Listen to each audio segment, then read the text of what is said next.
교무실에 불려갔다.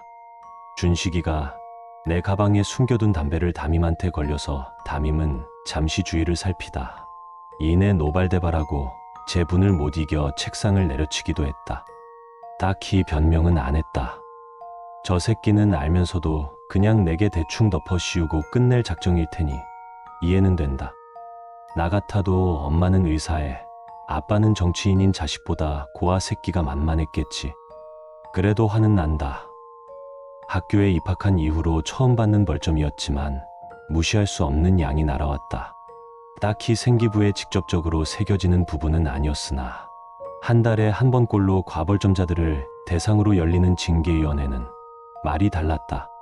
저게 생기부에 들어가면 내 대학은 당장 할 수 있는 교내 봉사들로는 안정권까지 감면하기에 어림도 없다.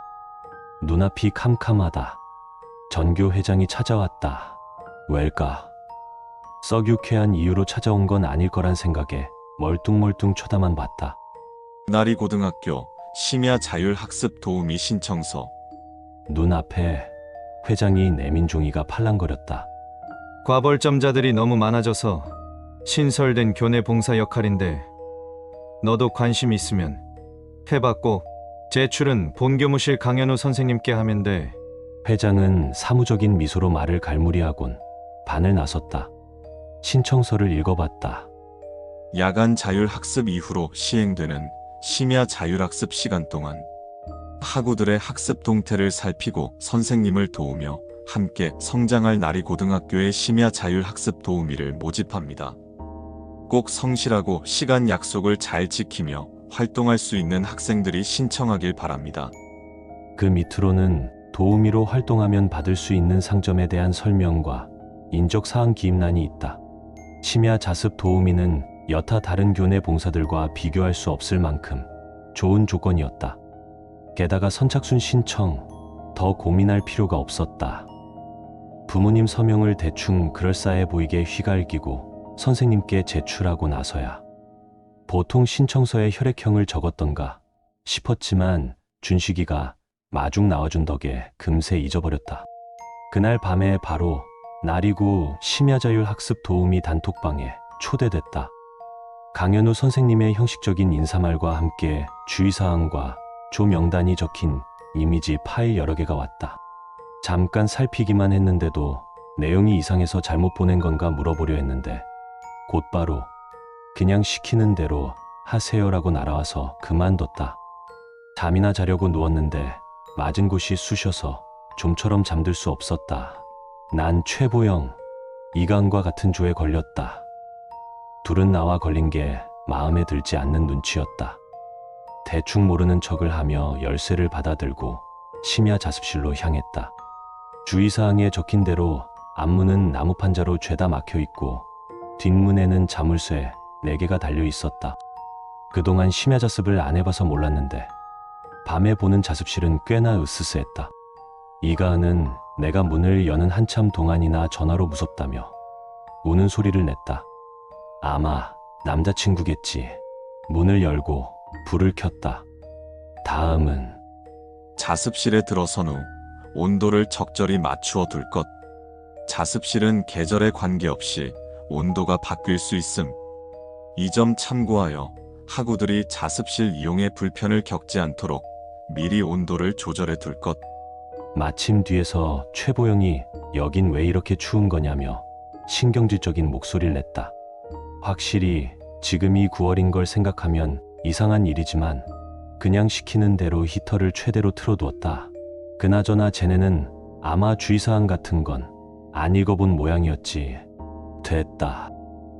어차피 도움이 될 거라는 기대는 안 했다.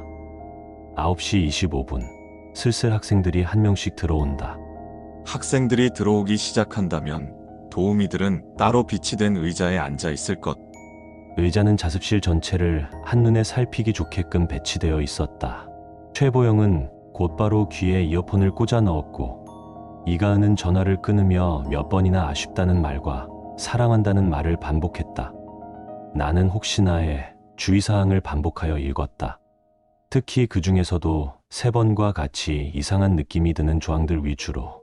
학생 중 손톱을 먹고 있는 여학생이 있다면 도우미 2명 이상을 교무실에 있는 강현우 선생님께 보내 이를 알릴 것. 그날 심야 자율학습은 취소되며 도우미들은 해당 여학생을 제외한 모든 학생을 귀가시킨 후 문을 잠근 뒤 교무실에 갈 것. 여학생이 자리에서 일어나려고 하거나 여학생의 손톱이 남아있지 않은 것이 확인됐을 시 입구에 비치된 상자에서 손톱깎이를 꺼내 도우미의 손톱을 5개 이상 잘라줄 것. 손톱을 잘라주게 되는 학생은 이후 추가적인 상점 부여 예정. 이때 손톱을 먹는다는 손톱의 절반 이상이 되는 부분을 먹고 있는 것을 뜻함. 척 보기에도 이상한 조항이었다. 나도 모르게 피를 질질 흘리며 손톱의 절반을 넘게 뜯어먹고 있는 여학생의 모습을 상상해 소름이 돋았다. 자습을 전면 취소한다는 대목도 만만치 않게 호기심을 자극했다. 그 여학생이 대체 뭐길래 진즉 눈치채긴 했지만 역시 이 일은 평범한 일이 아니다. 하긴 그래서 보상도 달콤한 거겠지. 애써 마음을 진정시키고 계속 글을 읽어나갔다. 자습실 창가 구석에 비치된 길쭉한 나무 사물함이 스스로 열린다면 앞문에 비치된 액체가 든 양동이를 사물함 바닥에 올려둔 뒤 다시 닫아둘 것. 사물함이 다시 열린다면 자습이 끝나기 전까지 도우미가 직접 막고 있을 것. 사람이 막을 수 없는 힘이라고 판단될 시 즉각 다른 도우미 2명이 교무실에 계신 강현우 선생님께 알릴 것. 조치 이후 사물함 안에서 들리는 소리를 인지하거나 이해하려고 하지 말 것. 양동이에 든 액체를 맛보거나 오랫동안 들여다보지 말 것. 휴대폰에서 잠시 눈을 돌려 앞문 쪽을 바라보니 정말 회색깔의 양동이가 하나 놓여 있다. 잠시는 괜찮다는 거겠지? 난 괜한 호기심에 양동이 쪽으로 다가가 슬쩍 안을 들여다봤다. 검은 것 같기도 하고 푸른 것 같기도 한 반투명한 액체가 넘실거리고 있다. 그리고 사물함이 열렸다. 평범한 나무 사물함인 줄 알았던 그 내부에는 빈틈이라곤 보이지 않게 다닥다닥 붙어있는 노란 부적들이 자리하고 있었다. 열린 사물함의 문은 계속하여 끼익거리는 소리를 내며 앞뒤로 천천히 움직였다. 따뜻해졌던 자습실에는 순식간에 다시 찬 공기가 들어찼다. 최보영과 이가은도 어느새 열린 사물함을 발견하곤 당황한 기색을 내보였다. 난 떨리는 손으로 양동이를 집어든 뒤 재빨리 사물함 안에 넣었고 쾅 소리가 날 정도로 세게 문을 닫았다. 자습하던 학생들 몇몇이 짜증신 눈빛으로 이쪽을 바라봤다가 다시 고개를 돌리고 제 할 일을 했다. 천천히 사물함에서 손을 떼었고 다행히 다시 문이 열리는 일은 일어나지 않았다. 내가 다시 자리로 와서 앉자 최보영이 슬금슬금 자리를 옆으로 피한다. 이가은은 의외로 조금 흥분한 듯한 기색으로 물었다. 방금 저거 뭐야? 나 지금 완전 소름 돋았어. 보여? 그러곤 셔츠를 접어 올리면서까지 팔에 돋은 달살을 보여준다. 나도 잘 모르겠는데 주의사항에 나와 있던 대로 했어. 최대한 심기를 거스르지 않을 만한 말로 대꾸하니 둘은 금세 흥미가 식은 듯 다시 각자 폰을 집어들고 시선을 돌렸다. 아니면 저들끼리 메시지로 떠들고 있는 건가?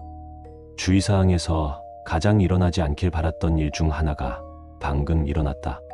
아직도 손이 잘게 떨리는 듯했다. 시간은 아직 10시 18분. 좋기 40분은 이곳에서 버텨야 한다. 자습실에는 항상 하나 이상의 공석이 존재하며 이것에 대해 큰 관심이나 의문을 품지 말 것. 만약 공석이 존재하지 않을 경우 아무 학생이나 한 명을 적절한 핑계를 대어 자습실 밖으로 내보낼 것. 만약 해당 학생이 적절한 핑계를 대었음에도 불구하고 계속하여 자습실을 나가는 것을 거부한다면 앞문에 비치된 양동이를 가져다 주고 학생이 양동이의 액체를 모두 마신 후에 다시 자습실을 나갈 것을 제안할 것. 만일 양동이를 사물함에 넣은 후라면 학생에게 사물함으로 들어갈 것을 제안할 것. 나는 글을 모두 읽은 뒤 자리에서 일어나 공석이 있는지 확인했다. 시험 기간이 며칠 남지 않아 사람이 북적이긴 했지만 공석은 3자리나 있었다. 그나저나 최보영이나 이가은 같은 애들도 간신히 들어갈 것 같은 저 사물함에 들어가라고 제안하라는 건 또 뭐야. 아무래도 오늘 발 뻗고 자기는 글렀다. 위층이 너무 시끄러워서 집중이 안 된다며 직접 올라가 경고하고 오겠다는 학생이 있을 경우 해당 학생을 복도로 데리고 나가 창밖을 보여줄 것. 이때 자습실은 4층으로 이루어진 나리 고등학교의 꼭대기층에 위치했으며 그 위는 실외기가 놓인 옥상임을 같이 설명해 줄 것. 위와 같은 조치를 했을 때 갑자기 학생이 큰 소리로 성경을 거꾸로 읊는 등의 이상 증세를 보인다면 학생을 강제로라도 다시 자습실로 데려온 뒤 최대한 나가지 못하게 막을 것. 소란을 피워도 다른 학생들은 알아채지 못함. 꼭 해당 학생이 11시 전까지 자습실 안에서 머무르게 할 것. 이쯤 되니 학교 자체에 대한 의문도 함께 생긴다. 이런 주의사항과 함께 대처 방법이 쓰였다는 건 곧 과거에 있었던 경험을 바탕으로 글이 쓰였다는 것일 터. 하지만 관련된 이야기에 대해서는 조그마한 소문조차 돌지 않는다. 게다 11시를 알리는 종소리가 울렸다. 대체 언제 시간이 이렇게 지난 거지? 종이 울리자 기다렸다는 듯 학생들이 물밀듯 빠져나갔다. 불행 중 다행으로 그 많은 위험 사항 중 하나만 겪었다지만 저절로 다리에 힘이 풀리는 기분이 드는 건 어쩔 수 없었다. 우리도 이제 슬슬 집 갈 준비를 하자고 말하려는데 얘네 어디 갔지? 타이밍 좋게 폰이 울렸다. 미안. 우리 일이 있어서 먼저 좀 가볼게. 최보영에게서 온 카톡이었다. 난 눈을 질끈 감고 마지막 조항을 떠올렸다.